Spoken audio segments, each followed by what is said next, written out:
नमस्कार दोस्तों। Recently Jammu and Kashmir region में एक इम्पॉर्टेंट डेवलपमेंट हुआ है। इंडियन गवर्नमेंट एंड दुबई की गवर्नमेंट ने एक पैक्ट को साइन किया है, एक एमओयू साइन किया है to build infrastructure in Jammu and Kashmir. जैसा कि हमें पता है कि किसी भी रीजन में जब इंफ्रास्ट्रक्चर बिल्ड होता है या क्रिएट होता है तो उस रीजन का जो डेवलपमेंट है वो फास्ट ट्रैक हो जाता है। उस रीजन की जो इकोनॉमी है उसके डिफरेंट एस्पेक्ट्स में ग्रोथ होती है। तो हम देखेंगे कि जो ये एमओयू है इसमें हुआ क्या है, ये इतना सिग्निफिकेंट क्यों है, इस एमओयू के क्या जियोपॉलिटिकल इम्प्लीकेशंस हैं एंड इस एमओयू को इम्प्लीमेंट हो कर देने के बाद जो जम्मू एंड कश्मीर रीजन है उसमें क्या और फ्यूचर स्कोप है। तो चलिए शुरू से शुरुआत करते हैं एंड देखते हैं कि हुआ क्या है। तो बेसिकली एक अग्रीमेंट साइन हुआ है, एमओयू साइन हुआ है between union territory of Jammu and Kashmir माने Indian government and the government of Dubai to build infrastructure. तो जो ये इंफ्रास्ट्रक्चर बिल्ड होगा वो कवर करेगा रियल एस्टेट डेवलपमेंट को, इंडस्ट्रियल पार्क्स को, आईटी टावर्स को, मल्टीपर्पज टावर्स को, लॉजिस्टिक्स, मेडिकल कॉलेजेस को डेवलप करा जाएगा and super speciality hospitals build करे जाएंगे। ये सारा जो इन्वेस्टमेंट होगा वो मेक इन इंडिया इनिशिएटिव के अंदर होगा। जो इन्वेस्टमेंट है वो गवर्नमेंट ऑफ दुबई के थ्रू आ रहा है which is one emirate in United Arab Emirates. तो जो यूएई है वो 7 एमिरेट्स का फेडरेशन है। उसमें अबू धाबी आता है, दुबई आता है, शारजा आता है, फुजायरा आता है। तो ये जो सारे एमिरेट्स हैं they are what constitutes the federation which is known as United Arab Emirates। जैसा कि आपको पता है रिसेंटली इंडिया और यूनाइटेड अरब एमिरेट्स के जो रिलेशनशिप्स हैं वो इम्प्रूव हुए हैं, एक ये स्ट्रेटेजिक पार्टनरशिप बने हैं।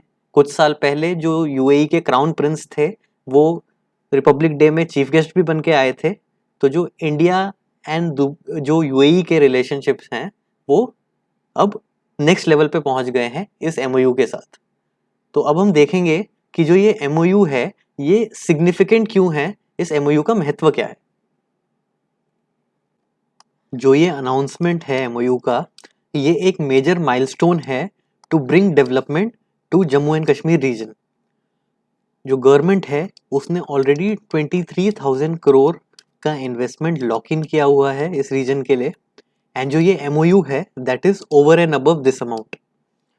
जो ये एमओयू है ये माना जा रहा है कि ये और फॉरेन इन्वेस्टमेंट को अट्रैक्ट करेगा, जो हेल्प करेगा जम्मू एंड कश्मीर रीजन को इसकी इंडस्ट्रियलाइजेशन एंड टूरिज्म पोटेंशियल को रियलाइज करने के लिए एंड इस रीजन में सस्टेनेबल ग्रोथ होगी। जो ये एमओयू साइन हुआ है उसका ग्राउंड वर्क ले किया गया था जब कॉमर्स मिनिस्टर दुबई विजिट कर रहे थे अक्टूबर 1 एंड अक्टूबर 3 के बीच में इंडियन पवेलियन को इनॉग्रेट करने के लिए दुबई एक्सपो में। तब साइडलाइन में इस एमओयू का फ्रेमवर्क डेवलप किया गया था।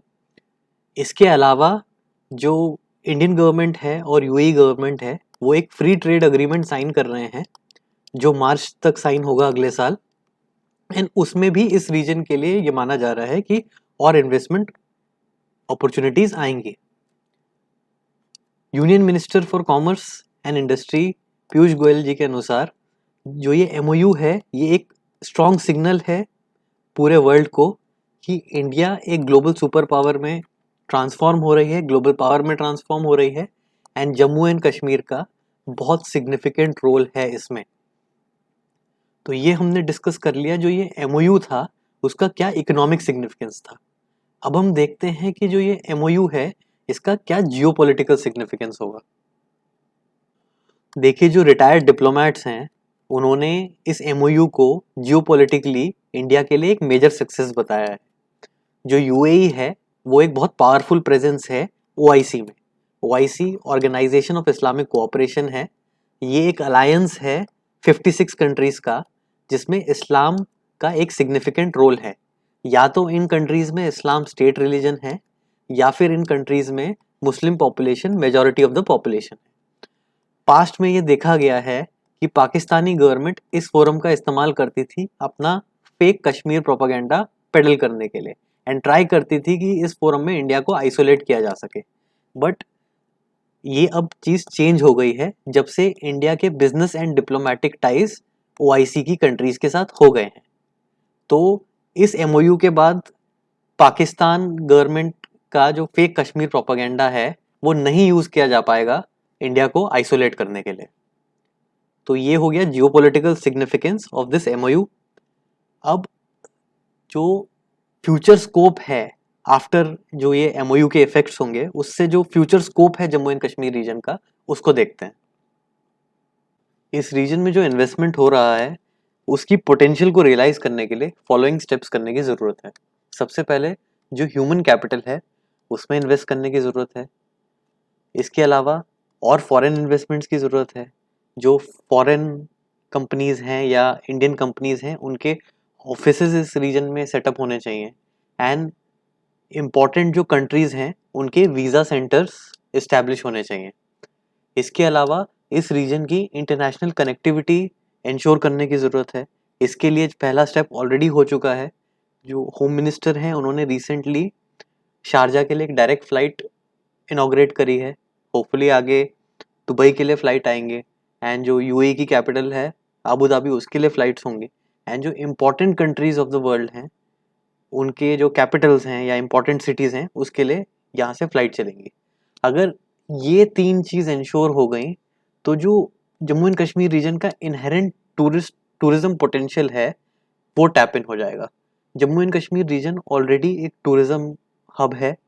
ये एक वर्ल्ड क्लास टूरिज्म हब बन सकता है अगर ह्यूमन कैपिटल में इन्वेस्ट करा जाए और फॉरेन इन्वेस्टमेंट हो एंड इंटरनेशनल कनेक्टिविटी।